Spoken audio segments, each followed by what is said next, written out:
My name's Dana Smith. Between Breath and Air is a podcast exploring holistic wellness in our modern world. I've been exploring the intersections of physical and mental health, creativity, spirituality, and social responsibility in the realms of wellness for the past decade of my dual careers as a massage therapist and life coach. And this podcast is an extension of that exploration. Join me and my guests as we look closely at the many facets of embodying whole human wellness in this achingly complex world.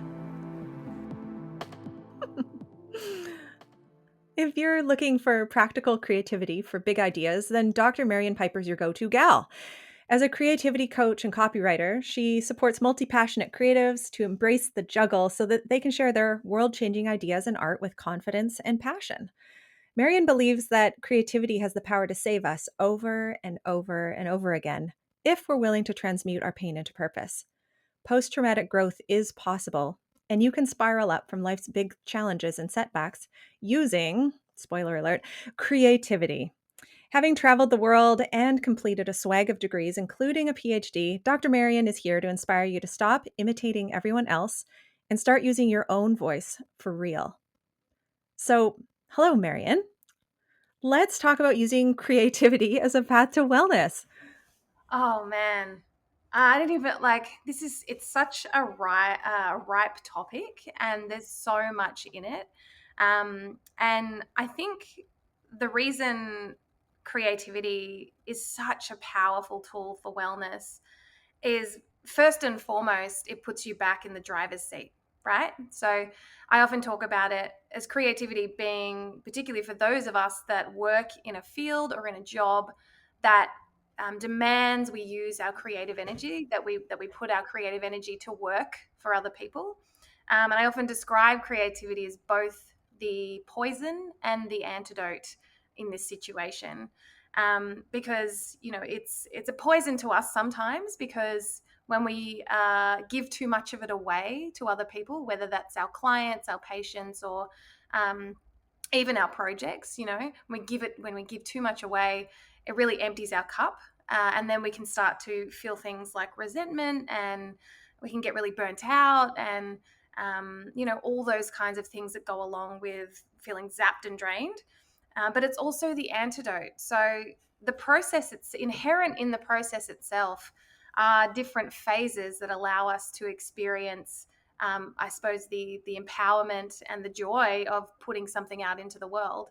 But as a form, particularly creativity as a form of self-care, where we use it to refill our cup, that's one thing that I'm really interested in. And I'm not talking like, coloring in books and mandalas, but more thinking about it more broadly as a process, as an organic way to connect the dots in new and interesting ways, which is something that we can do in every part of our lives, not just when we sit down to write at the page or paint at the canvas or anything like that. So, oh man, it's just, the older I get, the more I realize how powerful it's been in my own life.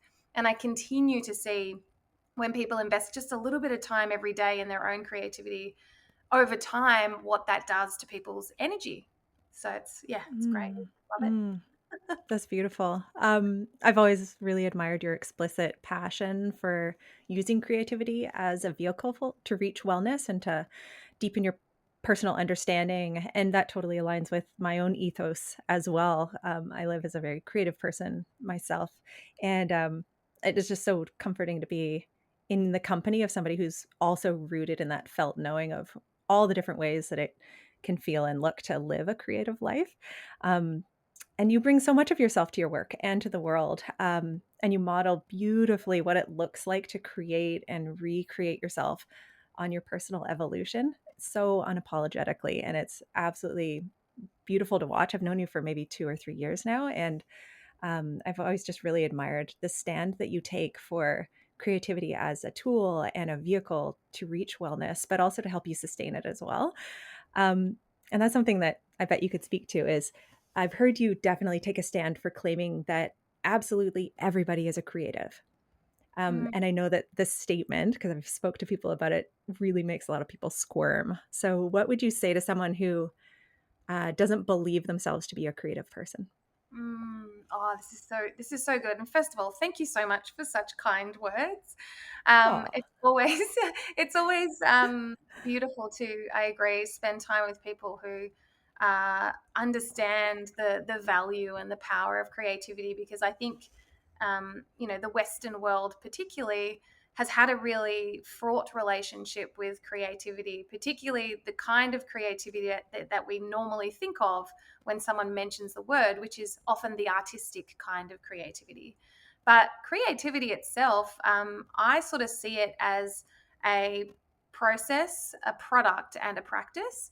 So, what I'm particularly interested in is the practice of creativity, which, as I sort of hinted at before, the definition, my working definition, is creativity is an organic process of connecting the dots in new and interesting ways. And so, when we think about organic, it happens within us. It's not something necessarily that we have to do, but the whole universe is built on this idea of expansion and creation.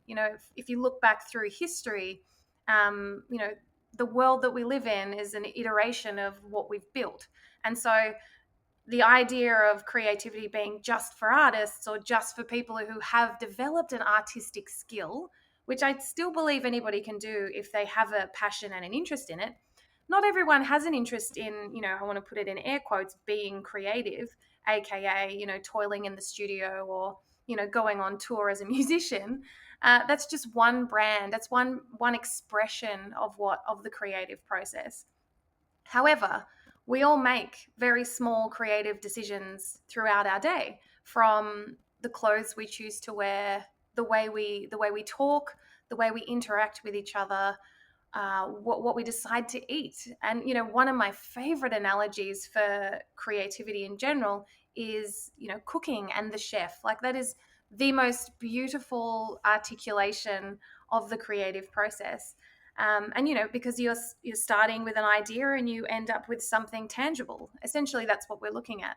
So whether that idea is, today I feel like wearing pink, which I am wearing, my creative decision is like, well, what will I pair that with? What looks and feels good to me?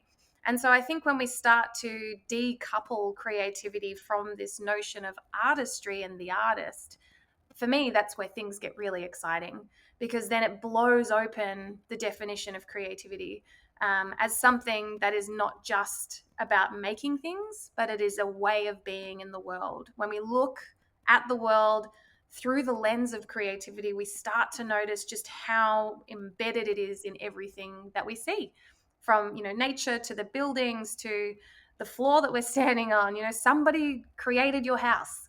So I think that there's value in expanding the definition to not be so intimately tied to the products that we make. But yeah, and it's for me personally, the where I see the biggest benefit is when something happens in life that really shakes us to our core. That really those really deeply painful moments. Because pain is one of the most beautiful raw creative ingredients that we get gifted. And so my question is always, after something really challenging happens, is not why did this happen or why did this happen to me, but what will I make of this? What can I do with this? Which is the post traumatic growth trajectory.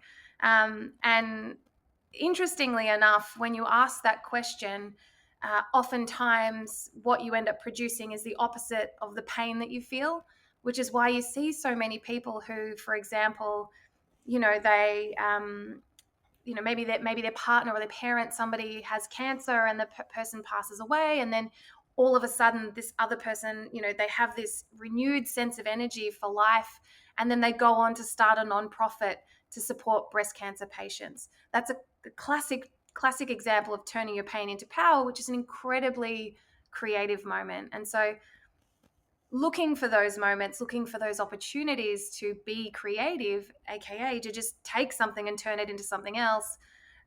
That's what I'm really interested in, and getting people to start to notice, because I think life is so busy and so hectic. It's easy to just blast past all these incredible things that happen just in one day, let alone across the span of a lifetime.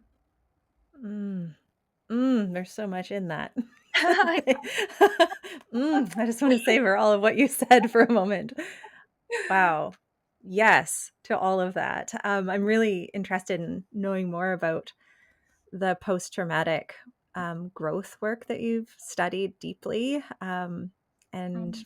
what can you tell us about post-traumatic? You touched on it in the beautiful explanation a moment ago, but can you expand more about that realm and that world? Yeah, absolutely. And, trauma is something that affects not just the person who's experienced it, but everyone within their community and anyone that they interact with. So, when I talk about post traumatic growth, I start by talking about the individual because that's what's kind of easiest to grapple with. It's easiest to understand. And all it means is that, it's possible to experience positive psychological change, aka within us, in our brain and in our being, after trauma. Not every experience of a trauma or a challenge or adversity necessarily has to lead to PTSD, which is your post traumatic stress disorder. You know, it's not saying that bad things don't happen or that bad things aren't painful. They're incredibly painful. They completely, when some things happen, they completely shake your world. However, there are also these other little smaller traumas that happen to us, these small t traumas, which is what I'm interested in, that actually over time can add up to be more damaging than a life threatening big T trauma. And what I love so much about the concept of post traumatic growth, which was coined by Richard Tedecchi and Calhoun, whose first name I am forgetting, but we can add that into the show notes because I always remember them as Tedecchi and Calhoun because as a researcher, that's what you do. You remember people's last names. And Lawrence Calhoun. There we go. I got there. What I love about this concept so much is that it talks about the 5 life areas or the 5 ways in which post traumatic growth tends to manifest in people who experience it. And for me, it's almost identical or it's a match to what happens to us in the creative process. So part of my research was matching up these 2 ideas and saying, actually, one of the ways to kickstart and maintain growth after a challenging experience is to be creative. And so there's plenty of examples of it throughout history. And the one that I often refer to is Frida Kahlo was a perfect example of post-traumatic growth, even though she was still incredibly traumatized and worried and, experienced lots of like lots of different experiences as a result of what she went through. She did take what she went through and made the most of it. If we think about it in really simple terms, that's what we're doing. And so the 5 life areas, which I think are really interesting, are people often tend to experience a spiritual change. They develop a greater appreciation of life. Their relationships tend to deepen. They have a greater sense of their own personal strength. And then my favorite, they develop or have the capacity to look for new possibilities and opportunities in life. So if we think about those 5 things, and I invite people that I work with and whenever I talk about this stuff, think about ways that you can start to cultivate that now, because make no mistake, you know the shit is coming for us all. We're not Nobody is immune from the difficulties in life. And so I love this idea of using creativity as a vehicle, not just to make really cool things in the world and to express yourself, but also to bolster you against life's challenges and adversities. And having that ability to take an experience that I've been through and turn it into something useful and productive, not just for me, but also for other people to experience. Hand on my heart, has saved my life more times than I'd care to imagine. And it was something that I just did naturally because I needed to understand. So it's such a robust concept, and I definitely encourage people to look into it further if it's piqued your interest, because yeah, I could just talk about it for days on end. Oh, it's beautiful. What I've really am inspired by this is like it feels like it's a lens that's put over the topic of trauma, which is wonderful to hear that more people are more explicitly talking about like traumatic experiences and that we have more of avenues for processing and healing. And we can give credit to more conversations happening about mental health and all the progress that's occurred over the past while. But I definitely have noticed, I'm not sure if it's just where I'm listening or if it's more in conversations that we're talking about trauma and the effects of it. But that word shows up a lot more in my sphere anyway. And what I love about this is that it doesn't just stop there, right? It's not like, oh, I've experienced trauma. It's actually giving you a beautiful framework and a lens to look at the experience of bumping into a trauma that occurred, how that affects you and your body, and how you show up in your relationships and life, etc. And puts that to good use in powerful ways, beautiful ways. Um, wow. Mm. Thanks for explaining it that way. Am I No, interpreting in the right absolutely. way? Yeah, for sure, for Yeah. sure. Yeah, you're right. And I mean, I discovered or came across this concept when I was doing my PhD back in like 20, probably was 2014, 2015. And I believe the concept has only really been around probably since the early 2000s, and it came out of Mm, positive psychology. And it's so interesting to me that we, and I mean, this speaks to probably the medical model. This is me hazarding a guess here. This is not gospel, but our medical model being built on treating disease. And so oftentimes what people will look for first when something happens is what's wrong with you, rather than what else could be possibly going on. And this, I think, this runs through everything, from different approaches to nutrition and health and body work. Even, oftentimes we only go to get help when we're in pain.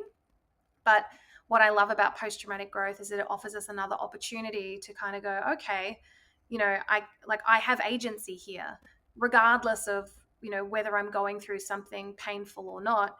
I can still do something to support myself. And I love also too that one of the 5 life areas is about relationships, because I think in today's world, particularly, for a number of reasons, that a lot of the onus is pushed onto the individual to fix things, which I mm, think is a very, very dangerous way of thinking. Because it's so hard to move the needle on anything when you're on your own. So I love that there's this focus on relationships, and it's actually the most important predictor of growth after trauma is having a support system, or at least having one person that is there for you. It doesn't have to be a whole tribe. It just is one person that accepts you, that holds space for you, and that you can trust and support. Can be the difference between growth and experiencing PTSD. So um, yeah, I'm so glad to be a part of this shift in thinking. And I think it's been long overdue that we start to actually treat what's happening inside us with the exact same reverence and support as what's happening to us, or what's happening within our other systems within our body, because we know that they're not separate, right? We know, we mhm, can feel it. And I just think that there's such a great opportunity to not it's because it's also not about bypassing what we go through. I love so much that this concept is about confronting it head on and saying, you know what, this has happened to me and it was incredibly painful and it changed my life, but it is not going to determine the quality or state of my trajectory moving forward. I'm going to use this as a springboard while still acknowledging what has happened. And for me, that is like insanely empowering. Like, it just makes me like feel like I can do anything. And any mm. opportunity that we can give to each other to experience that feeling, I think, can only do good, you know? Yeah. Yeah, what you described really is inherent creativity in that process. So whether or not your process of moving through and into the various facets of your post-traumatic growth journey, whether or not it involves a creative process, the process of being choosing to work with this framework is creative in itself. So that's cool. Yeah, yeah. I mean, you only have to look back to the COVID-19 pandemic. What did everybody do when things when everything changed, when our entire world shifted? They baked, they did DIY, they knitted, they created things, you know. And also we turned to the arts, we consumed, we were on Netflix, we were on Zoom, we were looking for opportunities to connect that were fun and exciting. And I think this is part of the problem, is that creativity is so invisible because it's everywhere, that we take it for granted. We take for granted that, you know, that it's just a part of being human. I see it so much as one of the basic human needs. Like, we need to have an Mm. outlet to express ourselves, because if we don't, whatever we don't express gets repressed. And you know, there's whole bodies of research. You know, I look to Dr. Gabor Maté for this, that talk about the damage, the physical damage it can do to your body when you repress emotional experiences. Um, and it's wild to read some of these reports and studies. So you know, just having an opportunity, and for some of us that might be speaking. For some of us, speaking might be too much, and maybe we need to express using our body language, or maybe writing is where we need to get it out, you know. And it's not about and having an audience either. Self-expression is not for anybody else but you. If you want to share it with other people, go for it. But you know, I love that it's something that you can just keep for yourself, which, in, you know, again, in today's world that is predicated on hyper connection and content and sharing and being available and being online, you know, we often leave ourselves to last in that, you Mm. know, loop of self-expression. So and I see it all the time. You know, people stop being online because it gets overwhelming, but also then they're not expressing how that's making them feel, and so they're still stuck in that pain. So having something to turn to, whether that is just, yeah, a conversation with a trusted friend, or a journal to Mm. write in, that you know, is just a space for you to just let vent and just let the demons out. We all need something. We've got to have something. Yeah, you made a really important distinction there that self-expression really is just for you. I think a lot of us don't know that or forget that because of all the reasons that you just described. But um, let's talk Yeah, about avenues for self-expression and developing a personal practice. mm. Um, yeah, where Yeah, do we okay. start with that? There feels like there's a lot of ways we could go. Yeah, yeah. For me, really, the foundational practice for me is journaling. Mm. Um, and I often say, you know, anything in life, it starts with you and it ends with you. No matter what you're doing, that's kind of how it works. And so that's why I love journaling so much, is that it's really a place for me to not just document what's happening to me, but it's a way that I shape my life through words and through language. And it gives me the ability to have a conversation with myself, and to really you know, ask more powerful questions to you know, my, you know, the version of myself that I know that is, you know, highest. Because oftentimes when we come to the page, we're coming, you know, with all of this stuff. We have so much stuff that we're just carrying and dealing with, and I love to just dump it out on the page, so that then I don't have to carry it and I'm a little bit lighter. uh, but that's not for everybody, and I understand that. For those of us that it is for, we are for it in a big way.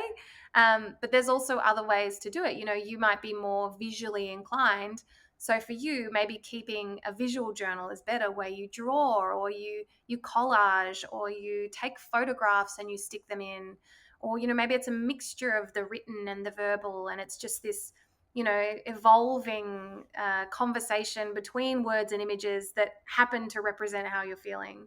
But that's the key to it, right? Is that we first have to identify the feeling. We have to first pinpoint what it is uh, that is getting us all torn up, or putting us into knots. Is the other kind of visual I like to think about.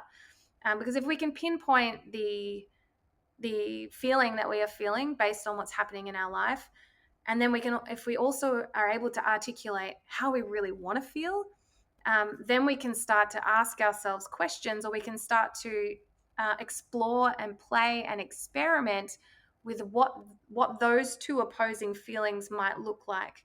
And it's in that Mm. process of exploration and experimentation and play that we, sort of reverse our way out of the bad feeling, and somehow, oh wait, oh, I was really angry, but now I'm actually super calm.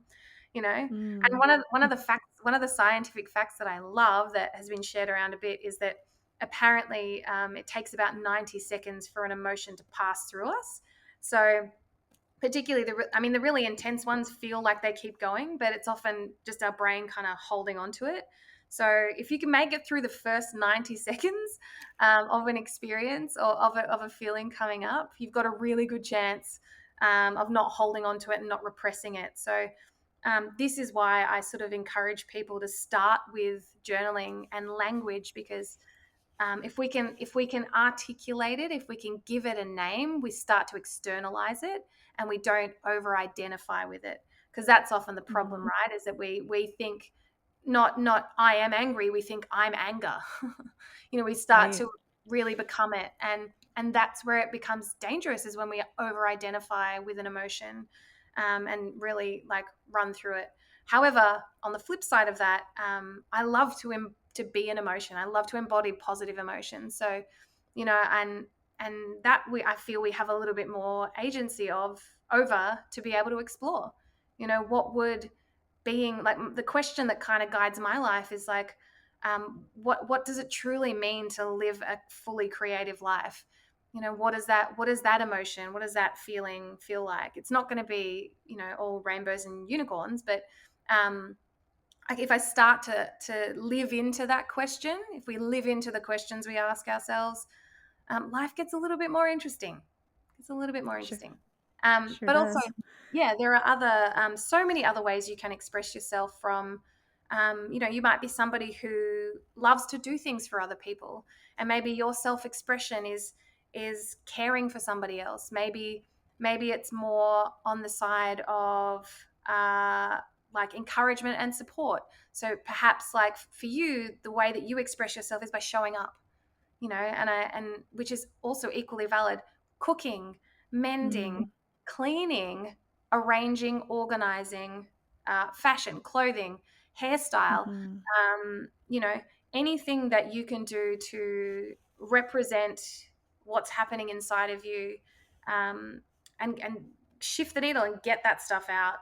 Um, for me, like dance, like music, all of it Mhm. is great. Why I lean on, why I kind of tend to prefer the creative arts as this, is because it's like you have tools, you have instruments, you have processes that you can lean into. It's just a little bit more tangible and easier to understand when the self-expression is mediated through a creative medium. Mhm. Mhm. Mm. You've listed off so many great ways for people to loop in, because I don't think like some people who are on the fence of being, oh, I'm not a creative person, I don't know how to start, or what's the point. Um, you gave so many beautiful options for looping in. So thank you for that. That's great. So if somebody was to develop a practice, like that can look like so many ways. What would you advise somebody who is really not identifying as a creative person, but kind of wanted to take one of those inroads? What does it mean to develop a practice? Like that feels quite ambitious when you're just kind of sniffing it out.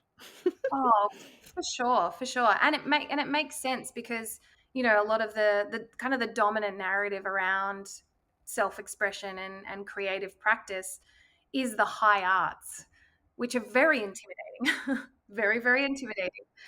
However, artists themselves are incredibly invitational and welcoming. So what I would probably suggest first and foremost, is to expose yourself to as many of those practices as you can, just to experience them, just to see them. For example, you might want to watch a documentary about, clothes making and fashion, and really pay attention to what happens in your body when you see, first of all, when you see these practices. If you see somebody writing, if you see somebody singing, and you feel like that nice, like bubbling warmth in your stomach, that's definitely something to follow. Our bodies will let us know when something is good. If we have, if we're paying attention, if we're listening, it may manifest in different ways for you too. So, it might be a warm belly, it could be a flutter of the heart, your fingers could tingle. It's any kind of sensation that I guess makes you lean in rather than lean back. And so, first and foremost, before you even try anything, just have a look out there, see what people are doing, research, you know, go to a talk, like just be the audience for a little while first. And then when you pinpoint something that's piqued your interest that you're like, oh, actually, maybe I do want to try that. I'd encourage you to try a class first. I'm a huge supporter of tuition and learning as a way to enter into these practices, because it can be, as you said, it can be incredibly intimidating and overwhelming to just pick something up and try it. Which is why I get really angry when people say just journal or just dance around your living room. It's like, well, actually, I don't like, what if someone's like, actually, I don't know how to do that. Like, how do I even start that?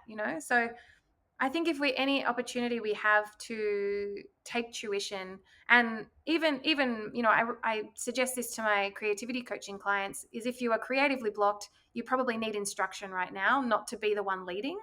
So for that reason, I have a Skillshare membership, not sponsored. I just am obsessed with them, because they have everything on there that you can try. Like, you can try, it'll teach you how to make French eggs, or you can do some watercolor painting or some pastel drawing. Like, and all the classes like an hour. It's great. So anything like that, or even just a YouTube tutorial, how to mend my jacket. That's where you can start and just watch that and see, is that something that interests me? And then once you've figured out what practice you would like to engage in, we'll use the fashion and clothing as an example. Then I would start small. Start as small as you possibly can. Maybe that's just learning how to do a particular type of stitch. And give yourself, creativity loves constraints. So maybe you'll start doing that once a week for 15 minutes or 30 minutes. And once you do that a couple of times, you might naturally feel the desire, oh, I want to do more. Because once, it's all we need to do is get going, and usually the practice itself will encourage us to keep going. Same thing with like eating better, exercising. It's only when you start doing it that you want to do more of it. You're not going to be like 0 to 100. Like, anyone who says that's, yeah, it's not true. So start small, set yourself really, really, like, smaller than you think. Like, you might want to go in and be like, I'm going to do an hour a day, 7 days a week. You just won't, you absolutely won't follow through on that, especially if you're just starting out. So, if you're thinking, oh, I could do a couple of days a week, start with one. And then maybe if you make it to 2 or 3, awesome. That's your stretch goal. But as small as possible, because the goal here is, we're not trying to reach a particular destination. I'm not talking about a creative project, but it is about building a practice. And in order to practice, we must be consistent and regular. And that's not doing it every day, but it's doing it around about the same amount of times each week, and that'll fluctuate with what's happening in your life. So I like to sort of set a baseline figure for my practice, which for me is 3 times a week. That's my baseline journaling goal. And then if I do any more than that, awesome. But it just gives me something to work with. So yeah, you remember that it's like, yeah, we're not trying to end up anywhere. We're just trying to practice. And everything is practice. If we look at it as practice, it becomes more about progress and less about perfection. Mm, that. Yeah, and the showing up repeatedly is key for, building new neural pathways to develop habits and Yeah. have that take effect. It's that repeated exposure over and over and over again that makes it familiar. It makes it less scary, and we start to get into the deeper, more fun things of whatever that practice is. The way you were speaking about it too, I think of a time when I was really into a very consistent yoga practice, Yeah. and we did the same series of asanas every time. Like, there was no variation, but every time I showed up to my mat, it was a completely different experience. And it was such a great example of what it is to have a practice, a consistent practice, because you continue to learn, even though the structure of it, that creative constraint, if you will, held steady. But what happened within the constraints of my mat were different every single time. And I was blown away every day I showed up. And I think it was 3 or 4 times a week that I was practicing. Um, and it did transform. It was quite a creative experience because you get to know yourself in new ways when you show up repeatedly. Yeah, you really do. And what I love about that it's a great example. And I've experienced definitely something similar too with yoga. It's because we're always evolving. You know, Mm. we're not the same because we're organic beings. We're not, we're not, I say solid. Nothing in the universe is solid. Everything's moving, like quantum physics. Hello, but our atoms are always shifting and changing, and we're in response to our environment. So, I think what I see people, particularly when it comes to a creative practice, the biggest mistake I see people make is trying to alter the practice too much. They're trying to add too much in. They're trying to achieve and accomplish more than they need to, because we are going to be a different person every single time we show up at our desk, the dance studio, our the pool, even swimming, it can be an Mhm. incredibly creative experience. So for all the reasons that you mentioned, I think it's so powerful to be really strict about the practice and really fluid and open about the experience of the practice, because That's it. yeah, what we want to The achieve, if you're an achievement focused person, really what you're going after with a creative practice is flow. It's not Mhm. making anything, but it's getting to that really beautiful moment where time doesn't exist, where you don't exist, where you're in that just beautiful, uninterrupted, totally focused flow zone. And that's where a lot of the benefits of having a creative practice really reside. And it's not just about making things that is a benefit. Cool. Yeah, sure, that's cool. Make a cool painting, awesome. However, for the artist, huge amounts of mental health benefits, what it does to your brain, what it does to your blood pressure, what it does for your immune system, even down to that level. Every single cell in your body benefits from sitting in that flow zone. And we don't talk about it a lot because most people can't make money off it, unfortunately. So a lot of the things that I talk about are free. And they should be. We should be able to take care of Mhm. ourselves. There shouldn't be a cost on our mental health and our bodies to stay well. So Mhm. whatever you can do to start, even just little bit by little bit, build out that practice. And also involve the people in your life around you, because I hear a lot of people say, that have kids, that have a partner, that have a really demanding job, I don't have time to do a creative practice. My life is full enough already. To that I say, like, what could you turn into a creative practice that you're already doing, right? So Nice. what if you're at work, and there's this one meeting that you always have that's a brainstorming meeting? Maybe that's your creative practice for now.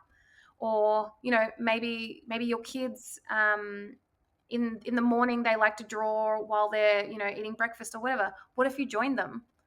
So we Mhm. don't have to quit our lives. We don't have to move to the commune in the mountains and become a tapestry weaver to experience the benefits of this stuff. We can look in our own lives, and we can make creativity fit our lives, not the other way around. And Mhm. because again, because that narrative around the artist, the struggling artist in their studio, is so dangerous to us when it comes to creativity, because it feels so unachievable. But creativity itself is incredibly achievable and incredibly powerful, because it's yours. It's inherently yours. It's your birthright to claim it. So I would definitely encourage you to look for ways to make your life more creative, not pull yourself out of your life to be creative.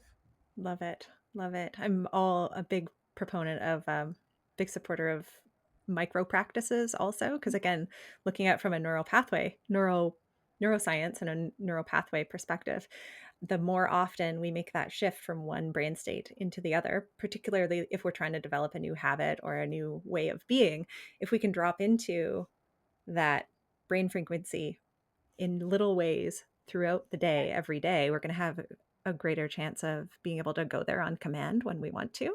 So achieving that flow state, or that whatever it is that you feel when you're in that creative mode, it Mhm. becomes easier and easier the more you practice it. Yeah. And I say this over and over again because I need the reminder as much Oh, as anybody else. we all do, and that's why I keep talking about it. It's not because I've mastered it, or I'm have ascended like a yogi to the top of my creative mountain, right? I struggle so much with particularly with flow and maintaining my creative habits, that I have to pay like almost like an hourly amount of attention to it. Otherwise, it's so easy. Like I've said this, I say this all the time, and it bears repeating. Like, the world is set up to distract you from your purpose. It is not Mm, designed to roll out the red carpet and to welcome you into whatever it is that you're trying to achieve. There is a system, there is a generic system that's set up for a particular type of person in the world. And if you are that person, great, off you go, walk down that path. But for the rest of us who, want to live to the beat of our own drum, who maybe we're multi-passionate, and, we want to have the corporate job, we want to have the good family, we want to have creative pursuits, we want to have an impact in the world. When we are multi-passionate, we have to think differently than the dominant paradigm. And I'm getting a bit like heady and I philosophical love here, it. but it's a conscious choice, and it's something that you have to work really hard to override. It doesn't mean that it's not possible. It's possible for everybody in your own way. So I think there's definitely value for looking for examples of what you want, and how you want to live your life in the world, and then doing what you can to bring in elements of that to start. But it's not. Creativity is definitely not something that is just reserved for a particular group of people. It's a human trait that Hmm. I think it's just lying dormant. It's in there. It's just waiting for you to activate it. Yeah, and it's active. It's just a matter of us bringing consciousness to what's already occurring, right? Yeah, So, or figuring out what shape or form it wants to take. yeah, And what we need. What we need in this moment is going to be different to tomorrow, and hmm. then thus our creative expression of that will change shape. And so, yeah, a lot of it does come down to the self awareness piece, and taking just a few beats to check in with yourself as often as you can. And I've read a lot about like high performing habits and all this kind of thing, and off like all of them say like you're not going to change anything until you slow down enough to actually listen to yourself. Like, you have to have a practice of checking in, and observing your emotional landscape, because that'll really dictate what you can take on and what you can do. Hmm. Well, that's juicy. Mm. Thanks, Marion. So Oh my God, much. thank Oh you. my Thank gosh. you for indulging me. Uh, it's a delight. Amazing. So, what are you creating, or what's next for you? Um, what's going on in your world? Yeah, so it's been a really interesting last year, for me in life and business, and I've been floating between all these different things, and I've not found the solution, but also like I've started to accept that this is the price I pay for living a creative life, is that I don't often know where I'm going. And so if you're out there listening, thinking like I just can't nail this, I can't figure this out, I can't, there's something in the way. Just, it's going to be okay. First of all, it's going to be all right. You will figure it out. It will figure itself out, and then you'll hear it. So for me at the moment, I'm working on. I'm running these journaling workshops called the Expression Sessions, which are sort of between 60 to 90 minutes, where I give. It's a bit of a blend of like a masterclass on journaling and a creative writing tutorial. So it's really an opportunity to start tapping into the self-expression piece, in your own way, in your own words, by starting that conversation with yourself. So I sort of teach you how to create the right questions, and also to build out a bit of a recipe for your own journaling practice that's not cookie cutter, but I sort of give you a few of the elements and you can sort of mix and match and decide for yourself. And then, yeah, just doing lots of speaking gigs. So I'm, going to events and conferences, and I've got some goals around how many I want to do. And I just want to be around like-minded people and talk about creativity in a way that's nourishing and accessible and not scary. That's beautiful. That's beautiful. Are you carrying on with your podcast, which is absolutely fantastic?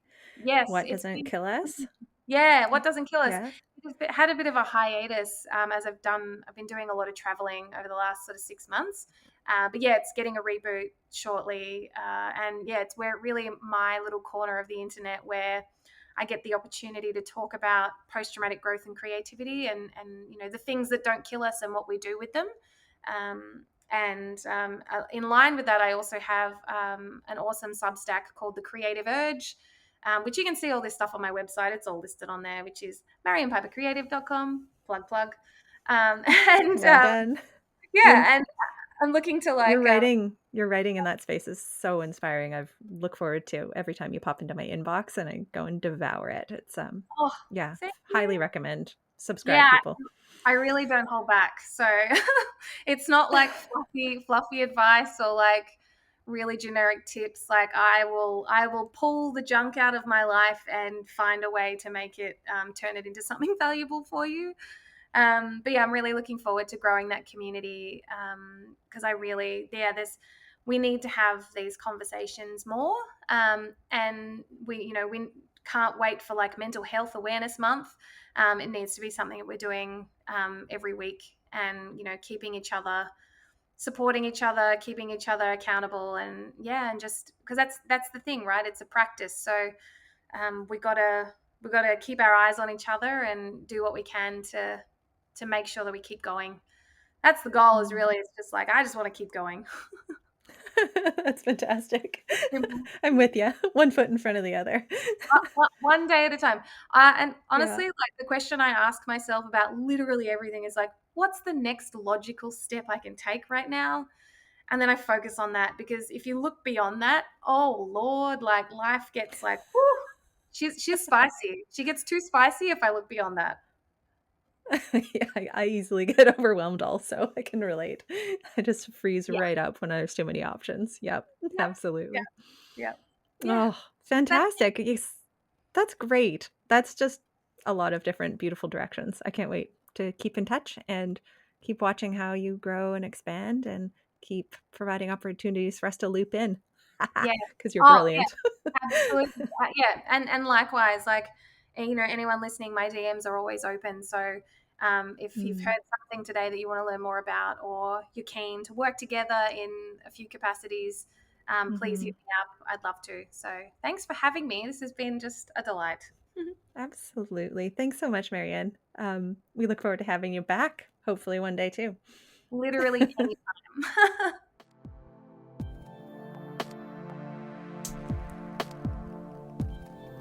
Thanks for listening to this episode of Between Breath and Air. If you're keen to support my work, please like and subscribe to this podcast.